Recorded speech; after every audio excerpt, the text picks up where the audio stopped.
Hello guys, কেমন আছো তোমরা সবাই? আজকে আবারও চলে এসেছি একটা নতুন রেসিপির ভিডিও নিয়ে।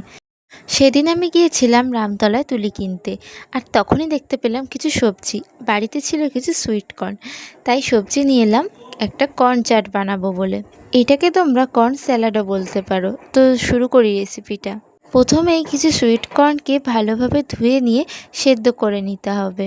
এরপর কিছু সবজি ভালোভাবে কেটে নিতে হবে। সেগুলো হলো শসা, পেঁয়াজ, টমেটো আর ধনেপাতা।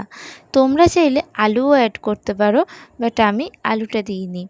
সবজিগুলোকে ঠিক ভিডিওতে দেখানোর মতো করে একদম কুচি কুচি করে কেটে নিতে হবে। তোমরা যদি নিরামিষ দিনে খেতে চাও তাহলে পেঁয়াজটা বাদ দিয়েও খেতে পারো। এটা শুধুমাত্র চাট নয়, রাতের ডিনার অথবা সকালের ব্রেকফাস্ট হিসেবেও খেতে পারো।